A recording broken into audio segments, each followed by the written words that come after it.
Hey, what is up guys? So we're going to be doing a deck profile here for Tindangles. This is a revised version, something that is a little bit different. As you can tell by the titles, we are actually incorporating the Prediction Princess into this, so it's going to be very interesting to see what this deck can actually do for, at least for you guys, because for my side, it has been working a little bit better for the deck. And without further ado, let's just get started.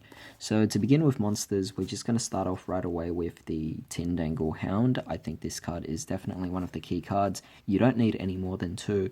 I think two might actually be too much actually for the deck, so I might even decrease it, but for now I think I can be happy with what I have. Moving on, we have two copies of Intruder. Intruder is also one of your bigger beat sticks of the deck, also allowing you to search for things, easy to special summon when it's in a graveyard. Ultimately, I think 2 is going to work pretty well here. However, you can also adjust the ratios between these two cards whichever way you like. Since they are high level monsters, they will be much harder to summon. To facilitate their summons, you will need to play cards such as Tindangle Angel. Angel does a really good job in actually bringing out these bigger monsters from your hand, and or graveyard, of course. That's pretty much one of the reasons why Tindangles actually work better if you're trying to accelerate them to the graveyard. So potentially you could also play Morphing Jar, which is definitely an option in this deck. I just don't think I actually am playing Morphing Jar in this deck at all. No, I'm not playing Morphing Jar, so that's kind of unfortunate. I'll have to get my hands on it, but for now, Angel does a really amazing job at bringing all the Tindangles out. Of course, the most key card of the deck is still Base Gardener, pretty much allowing you to go for your link monsters. It does everything for the deck. It's a big beat stick as well, and it's easy to summon out if you have cards such as Trinity. Moving on, I decided to only play one copy of Protector. Protector doesn't really do too much for the deck. As a result, I am even considering taking it out to 0 because I don't really think this card is fast enough for the deck to actually keep up with the format. Regardless of the fact that this deck doesn't even work in a high tier level, it's more of a rogue deck at the very best, if not just a casual deck. And even in that particular scenario, Protector just doesn't do as well in this particular scenario. However, with that being said, we're going to play 3 copies of Trinity, one of the most key cards, one of the most difficult cards for your opponent to deal with, because surprisingly, the opponent doesn't actually play cards that can clear the board that easily. So Trinity is just a difficult card for the opponent to deal with, at least with can't be destroyed by battle, that is. But the main reason of this particular deck is obviously the 3 copies of Prediction Princess Tarot Tray. Tarot Tray is a really amazing card to help accelerate your plays amazingly, special summoning any flip monster from your hand and or graveyard. Actually, it's only your graveyard, right? No, it's both from hand and or graveyard in defense position. You could also make flip effects really fast with Tarot Tray's effect, so definitely a really good gift for this particular deck, as it definitely does need the speed. And of course, we're ending things off here with Prediction Princess Koinoma. This card is another way to just pretty much add your Tarot Tray from the deck to the hand. I am not playing any hand traps, which means that this deck might struggle a bit, but overall, by taking out the hand traps, I did manage to improve on the consistency of this deck. So definitely give this deck a go, and you'll find that the consistency has definitely improved, as well as the speed based on Tarot Tray's functionality here. Moving on to the spells, I think one of the cards you guys might be predicting the most here is going to be Prediction Ritual because of its versatility, even in the graveyard when you can easily just banish it off to add more Tarot Trays from your deck to your hand. So very easy card to use, and 3 copies definitely does the job here. You could actually drop it down to 2 copies, but I do think that 3 copies doesn't really affect it too much. I think it improves the consistency, and together with the pre-prep as well, which we're playing 3 copies of, you could definitely make this deck utilized to the highest extent in terms of consistency. However, that being said, sometimes I do end up having a lot of bricks, or rather just dead cards, such as the extra pre-preps or the extra prediction rituals. Sometimes you won't particularly need them, and as a result, you do need to play cards that might require you to discard the cards, which I'll get to later. Of course, we're still playing the 3 Nagel's Protection, pretty much protects them from battle and card effects, and this card is definitely something that the opponent will have a lot of trouble dealing with, because you could also banish this card to add more from your deck to your hand, which is quite amazing. Not to mention the fact that Nagle's Protection also requires you to discard a Tindangle card, meaning you want to get more Tindangles to your graveyard, and so the purpose of the deck is pretty much explained just by through this card's effect alone. Of course, talking about the whole having dead cards in your hand to discard, you're going to want to play cards like Super Poly. Super Poly is really amazing. You could also use your opponent's monsters. As a result, together with your monsters, you could make quite a few deadly plays here. To accelerate the cards we want to get to the graveyard, we're also going to be playing Card Destruction. Definitely allows you to put cards in your graveyard as resources and of course draw more. Do be careful about Ash, but definitely a really good card here.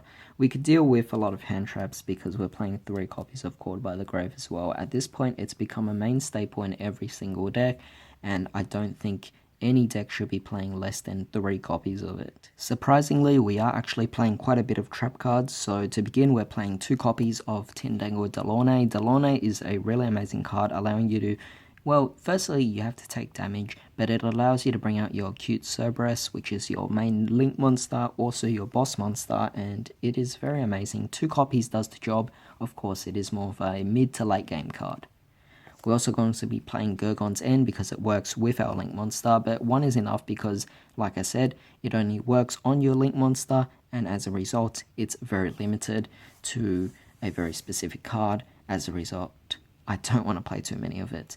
Moving on, we're playing 3 copies of Lost Wind. I think this card is definitely a very nice card to just deal with different effect monsters.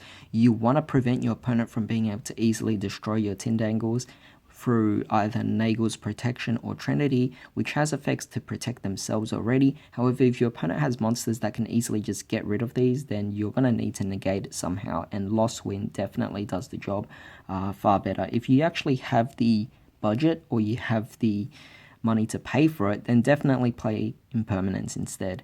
Lost Wind is definitely a lot better in this particular case. We're also going to end things off here with 2 copies of Waking the Dragon. I wish I could have a 3rd copy as well, but I think I can only fit in space for 2 copies.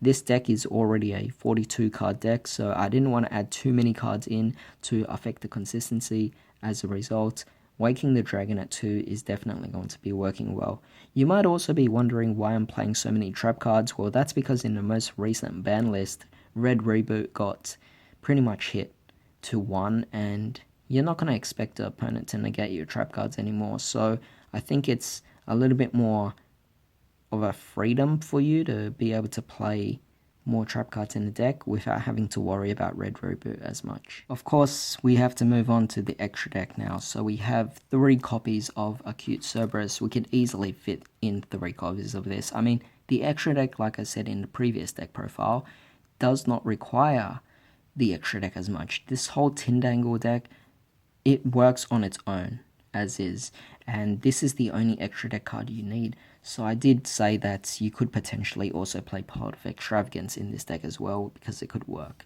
But let's say you wanted to Link Climb, Avramax, Bomber Dragon, definitely very good choices.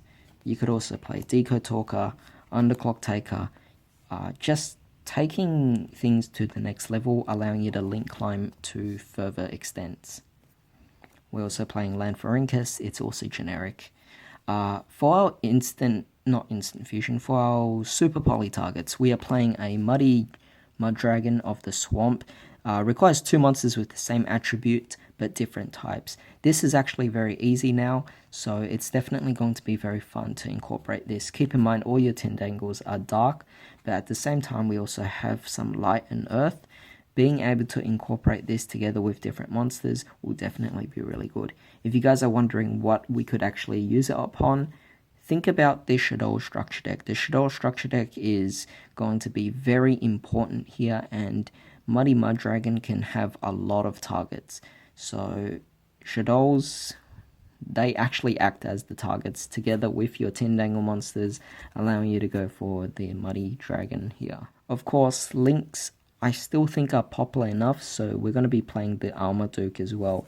Super Poly, 3 link monsters to bring out this big beat stick, very amazing.